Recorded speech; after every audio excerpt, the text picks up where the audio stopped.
Hauzik Leiriba Manipurgi Fibam Asida Aphaba Khunnai ama Purakpa Ngamgadaba Luchingba Amagi ahangba Leire. Aikoigi Buwaribu masak khangba amadi malemda masak takpa ngamba Luchingba ama mathau tare haina pambai nu Luchingba UNLF ki acting chairman Moirangthem Nongyai na fongdokre.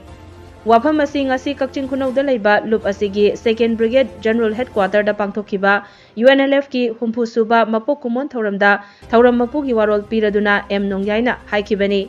Pambai na Luchingba UNLF ki acting chairman Moirangthem Nongyai na makata na haikibada Aikoigi Khunnaibu masak takpada sanaroi singnasu achoba thaudang lauribani. Pikraba Manipur asidagi haukiba Sagol Kangjaina malemda Manipurbu masak takpada achoba phida ama kalibani. Yamna chauthokchaningai oiraba matam asida yamna aruba fibam ama oina leiribase aikoi pumnamakna khangnare. Masi pumnamak asi leadership Awatpa asina achoba maram amasu oiribani hairaduna lalhobagi su Luchingba watli Khunnai asigi su Luchingba watli haiki.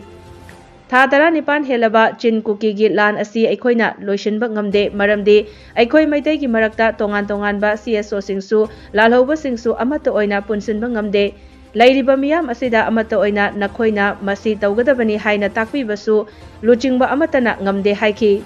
Mahakna makata na hai hauzik tholakliba chin kuki gi lan asida reality kharadi ure aikoi maitai gi khungakpa mayam tholakle tawbatabu masida aikoi gi idea of Manipur asi manghalloidabani. UNLF lingkhalakpadagi hauna idea of Manipur asi loinaraga lakpani hauziksu lengdana leiri. Aikoina hauzik thengnariba lan asida side of maitai haina leiragadi yararoi idea of Manipur asida chap manana leiminagadabani hairaduna hauzik leibak kidamak thoklakliba asida leibak kanbagi mingda lalonbasu kaya ama yaure masisu aphaba nati haiki. Lamdam asigi tongan ba mafum kayadagi lakpa masing yamlaba miyamna saruk yakiba ngasigi thauram aduda Manipur Human Rights Commission gi hanagi chairman senior advocate Khaidem Mani MU gi Economics Department ki thabaktagi potharaba Professor CH Priyoranjan University asimaki Anthropology Department ki thabaktagi potharaba Professor W Navakumar thabaktagi potharaba IAS RK Nimai amasung MPCM ki President MD Haji Arafatna akhanaba midung sing oina saruk yaki. Sana khonabagi lamda pithibida pikraba Manipur asigi hogo ko Sagol Kangjaina asoba mafam mamak kalli. Yamna sauthokchane orba ba lebaka mari adugo sauthokchane orba lebak asi ngasidi yamna critical orba adugamba phim amada leire haina akoina koi khudimuna khali koi khudimda phil toyi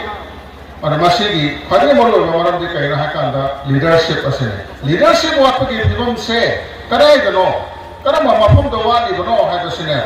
oti define to mathong tare se leadership wali mafam sinse mafam khuding matane lalo bagi lam da su leadership wale Khunnai gi leiriba phibam se da su leadership wale asa koi chief guest oi ba koi Ojajo Kumar na happy to yamalle haida se yamalle haida se kari gano masina leadership se manghalle Yam sengna harabada huzik akoina thenariba kuki sing chin kuki jo ga thenari haraba phibam asida lan asida akoi sahi amaga thani pan musure thatre ban soba phim sida su akoi ngasi boda punsan na bang amdaba phim amada le punsan na bang ngamde laro boda su punsan na bang amde CSO su punsan na bang amde aduna punsan lakanda akoi ki miyam asi hadana lamting gadaba miyam asina kari tawgata ge hai ko phim sing asi tapi ta bi gado phim sing dusu akoi amata tawgo ngamde ya se akoi na ngasi thene bal lan se karma makhan ge lano hai ko taragadi akoi si war na te war ge concept se akoi amata leite akoi gi thene bal lan se battle fight ne battle fight lan na te war is politics, politics is war. I would say, I could not see concepts. I'm not like there. I don't know what I see. Whenever film was my own number sooner. Right direction, Amata, I could be Miam say, I could have there. Sina Maramada, Miam say, Kaito, what again I was say, Kande Maramdi can Hakanda, Kukida no wake up, had a different hello no wake up. Kukida no wake up, I could have gone to me and what are they now. Cookies in no wake up, the cookies indicate the way. karama makhan ki attack ama tawsi ka hai bagi plan tawai ma khoi di ai koi kana yena bana to ko ya attack to kamana thena ga ge hai bagi plan taw bada ta bada tumi na to le thokana hai taris kari ki no leadership ai ta bagi na sis san phaw leadership lai hai akhoi na kam ba si ki san se mana salu pu bani haina ri ne mata ma yong sing se yong sing leader le je yong sing karo ma chakpa ta ki phai wa ma pham do da yong ama khada la kan da lambi thong kana ri mo chakpa da ma so na ye thong kana ya si mo ki bosi mo le sanga da bo le akhoi da le tre si ki karo instinct ji mang hai akhoi da bosi aduna ngasi akhoi da thenge go bosi masih asoba beku masih dapat akhoi da asoba lantak naba pakat saba kansan am di Leire kansan se akhoi thabak to otho nana bagi masih di ko nana bagi labi thi di poti akhoi da masih su lei tri se example amana hajar abda akhoi thabak to minasi hai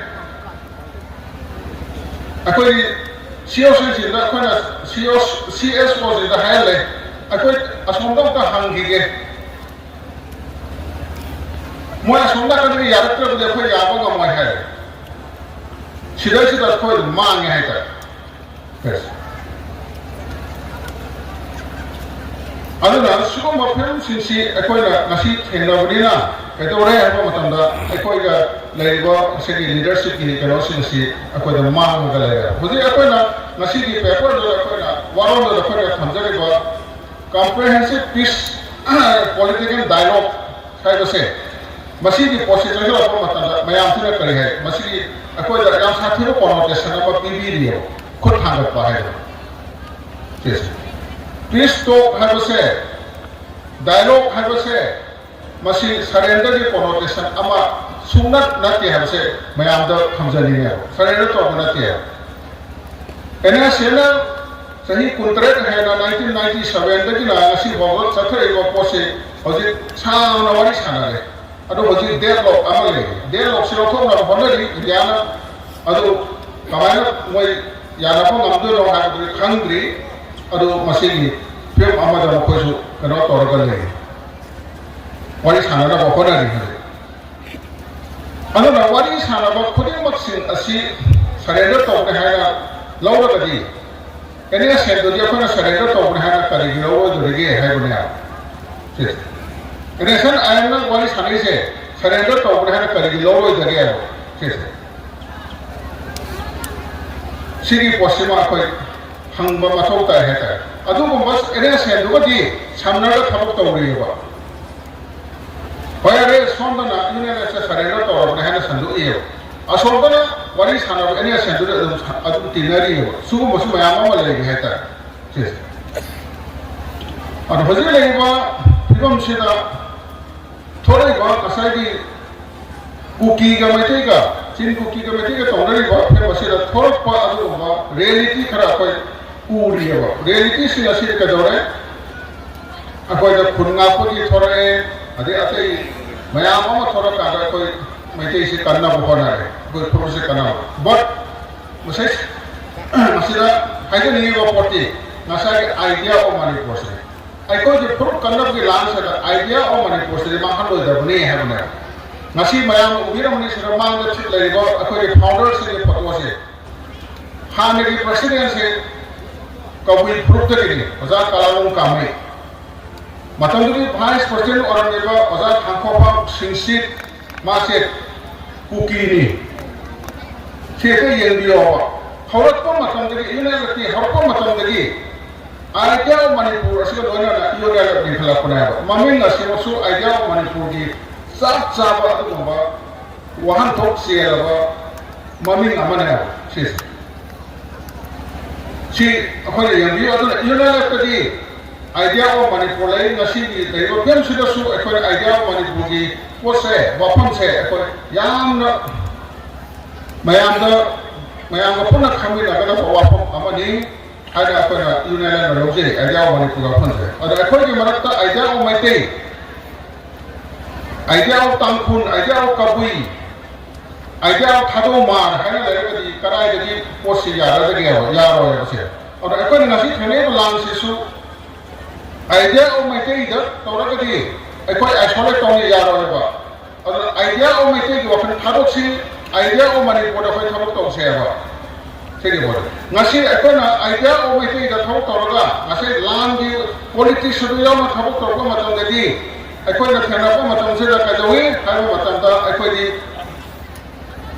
battle fight or the top of the day. Angan had to be photo, lazy Yamai or way out of him for whatever. Politics to love forever, side of politics, I could wrestling to learn manga ever side of it. Other than I could land the Chicken land, the side of Hajj non-state Singapore, Matamda, Karamba, International Law Amalay. Stay not over Matamakaram International no lay. Harrison said, Carbon, another was a London to be a land. Happy at the Hanlaman, happy at the head of them, whole lady never, they say. Although I coin a soup, Moy Anang Lupi Anang, Tatana Halava, Makoina soup, Adam Halakani, Makoina Halava, Makoina soup, defense to Rokani, she said. On a shady postal, I go on the Dika Dore, Nasaki, 100. Jadi dah angan macam cahaya pada bangga hati bodoh, malu masai combat battle fight amat ini di yang agak di legitimacy do, aku dah pitho on apa, kisah. Or masih yakin hai mana apa, aku dah hajar ini di. Atau nanti masai ki cookie khusus mak, ini nak punya hai na logo yakin masih marak sebelah aku na lagi ama simbat tay. Karena mana kau jenda puno, karena mana kau di misal maya mana logo dege harusnya. Orang masih kan apa na, tabuk tahu ni apa macam ni, ada nama apa orang kan tak ada, hati ki langsir degi maya amat. Lepas kerana ni mereka thorai, atau lepas kerana ni mereka lalu orang misu tu maya amat thorai. Ada nama marum dan lepas sehum kira layu. Hai ko matanda sahung kira ngi mo rupa sahung kira kanana lan to di ke hai bida lan to noina lan nomi pamodi rupa lan to layu ai mo de sumba ATM de sumba khola am de lan to layu lan mai de lo hai na di adu ki pesanu lai kana di pesanu la ka par adu khola de lai ka lan to ya adu di ke hai ne ba adu mai kai ki nationalism se yaud re hai ne ba Sini lalap sih tu karena kalau orang khani wakan tu yaad reh hai benar. Karena ekor amukan punca nasi, kena bawa makan tu kena na lejas sunu. Kesu kai ke, aduh kau punca na boleh apa, punca thamuk tu orang tu eras kan dari ekor punca thamuk tu ini sih hai macam UNLF ke apel ni. ठीक है, अगर ना मनोदर ekor su Lepas kan bahaya sudah सब मानव कोई objective काम लेगे बा पांडम माम ले जेने पांडम से तो मानव नाकन तो देखे कोई पुनः थपक तो बिना से खेला बतो अदु खेला ना लेजा सुनो मसाले thesis मसा एंटीथेसिस सिंथेसिस की पोसे मसे हजार तो मानव है करे मसे कंट्राडिक्शन है तो सुdah di opposite ani से मातुम सुद अंगम ताने अदु di अंगम ताना का अमुक synthesis sama lakon betul jadi another quality of the science tahu dah proses sini proses aku yang perlu understand tahu kami nak betul dah harusnya masih Indonesia tu macam benar tham jaga